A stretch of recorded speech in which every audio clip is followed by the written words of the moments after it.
Hey, what's up? This is Chosen, and with Mythical Champions coming to raid Shadow Legends, I thought it would be a fun opportunity to go through and talk about them each individually here on the channel, since Mythical Champions are going to be a very rare subset of champions. There isn't going to be very many of them, I'm assuming, so probably worth having a dedicated poll over on the community tab where you can grade your first initial impressions, and then I can give you my opinions on these champions. I've made sure to not really watch any other videos or anything. I just want to kind of go through and then give you my opinion, and then we'll host a poll over on the community tab where you can see how the community feels and how I feel, and we can have kind of a dedicated breakdown of each mythical champion here. So if you're not familiar with mythical champions, really quick, like the 30-second wrap up of what they are is they're going to have two different forms. You can see here it allows you on the website to kind of go between the two, and these mythical champions are going to be able to have different roles because of that. They're going to be like a DPS and a tank, or a support and a tank, or a healer and a damage dealer. There's going to be like two different ways you can play these champions,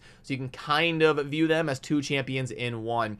And they are also going to have higher base stats than legendary champions, so if they are two good subsets of skills, obviously they could be extremely impactful because they're basically two different legendaries in one. And they can also do some inherently crazy things, like right here, gain ignore resistance bonus when upgraded via mythical tomes. So yeah, gonna be another tier of skill tomes above legendary tomes. I can't imagine how tough those are gonna be or how expensive those are gonna be. So definitely gonna be some reasons to be timid about how these will be implemented, but I do want to at least let you know about their kit and give you some analysis on which ones I think could end up being the best or the worst, and kind of rate them 1 through 5 as we go through each one in a dedicated fashion. But also worth noting the normal caveats: I can't see the base stats and the multipliers, so it's going to be hard to be as accurate as I would like to be, but we can at least go through the abilities and talk about the power creep involved and how impactful I think they could end up being in all of that. So yeah, anyway, we've got the first one here in Siegfrund, the Nephilim. Now, as a Diablo player, I've always kind of thought of Nephilim as being an offspring of an angel and a demon. Usually they are like a super tall, superhuman version of a human based on being the spawn of an angel and a demon turning into a Nephilim for an offspring. And you can see over on the right side of the screen, it ends up being the same thing here in the Raid Shadow Legends universe, because they talk about being part demon spawn and part Lightbringer. So gonna be kind of the mixing of the two to create a Nephilim offspring here in Siegfrund. But anyway, okay, we've got the A1 here. That's gonna be one enemy 2 times. First hit is gonna transfer all debuffs from the champion onto the target, and the second hit will increase the duration of all debuffs on the target.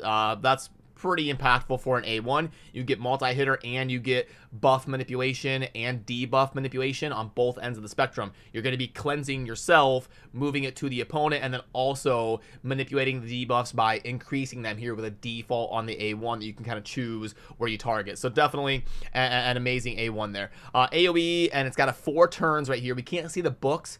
I'm going to guess it probably books to 3 turns, but we've got AoE, and then each critical hit is going to fill the champion's turn meter by 25%. So in the arena, you're basically granting an extra turn if you build them to 100% crit, because you're going to get the 100% turn meter absolutely insane. And we're going to reset the cooldown of the A3 right here if we get a kill, and reset the cooldown of all the champion skills if we get 2 or more enemies. So really going to be a snowball character here that would obviously be insanely cracked in Faction Wars, Doom Tower when you're getting kills on the waves, or in the arena if you kill 1 or 2 enemies. And then we've got the A3, so if this thing gets a kill, it's going to reset the cooldown here of the A3, and then also attack all remaining enemies with any surplus damage if the initial target is killed, and fully heal the champion if the initial hit kills an enemy. So, okay, basically, it's kind of like that Rotos ability where you really want it to get a kill, so you can snowball some extra value, and the A2 kind of synergizes with that as well. And then we also have a passive right here of transform the champion into their alternate form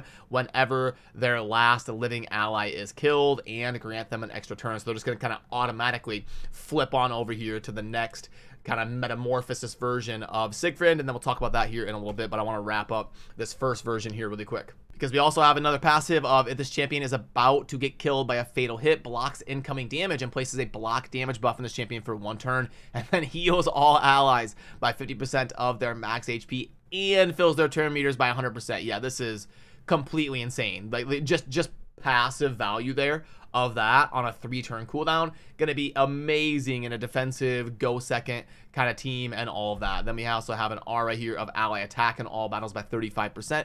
That makes me think that he's probably going to scale his damage with attack. Again, they don't show us the books. They don't show us the base stats. They don't show us how they scale, really. I'm going to guess he's going to be an attack champion here in this main form with some of those kind of abilities like Leorius has in order to keep them alive if they end up getting nuked down if the other team goes first or something. So, okay, that form is pretty ridiculous. Let's head on over here to the other form and go over the abilities we've got here. So the A1 is going to be a little bit different. This time it is going to be an AoE, and it's going to heal all allies by 20% of the damage inflicted. So going to be, that's basically exactly what Bad El-Khazar's A1 is, isn't it? I think it's literally word for word.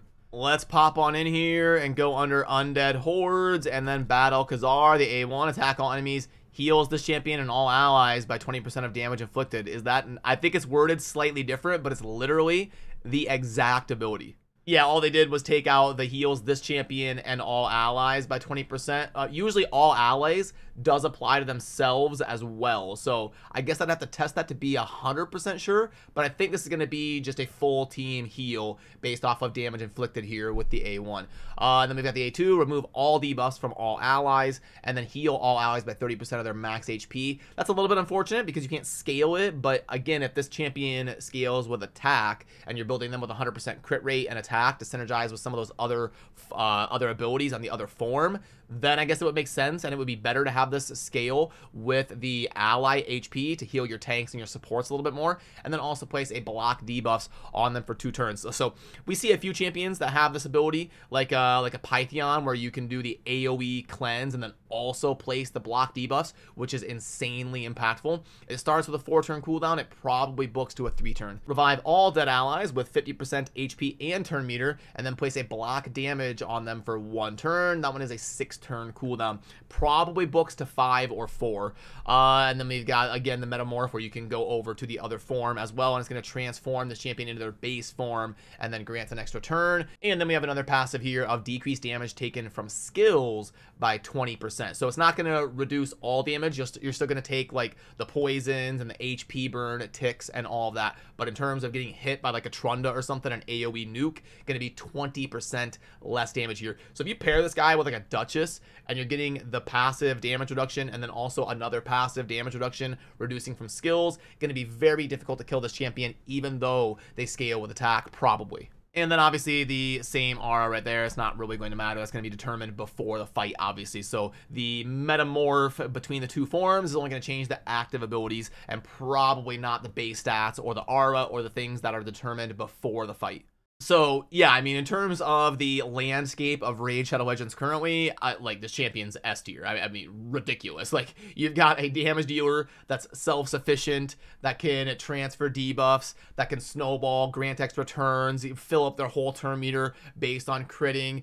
Like, as long as the multipliers are even decent, this champion's going to be S tier. If the multipliers are insanely good, then this champion's going to be right up there with, like, the best damage dealer utility champions in the game, like a Taras or something, but maybe even better than Taras, probably better than Taras, because you have the other capabilities and the other forms, and then it says down here that you have higher base stats and the, like, different sort of bonuses you get from mythical champions. So yeah, really not a whole lot to say in terms of grading this champion. It's just straight up S tier. I think this is going to be a top 5 champion in the game, and I haven't even looked. Like I said, I've been trying to hold off and not consume any content because I want to get my opinion out there first before I get any sort of bias from other people. But it seems like this is going to be a top 5 champion, and I wonder if the other mythical champions are going to be as good as this one. And I'll try to, if I have time, get those videos out where we deep dive analysis of all the other 4 mythical champions, and I wonder if they're going to be as good as Siegfrund. And then also remember to head on over to the community tab. When I release this video, I will send an image poll out live where you can voice your opinion to see if you agree or disagree with me grading out as an S tier champion and probably a top 5 champion in the game, unless something crazy ends up happening that I'm not foreseeing with multipliers or base stats or something like that. So I appreciate all of you, and I will see you soon in the next video. Have a good rest of your day. Peace.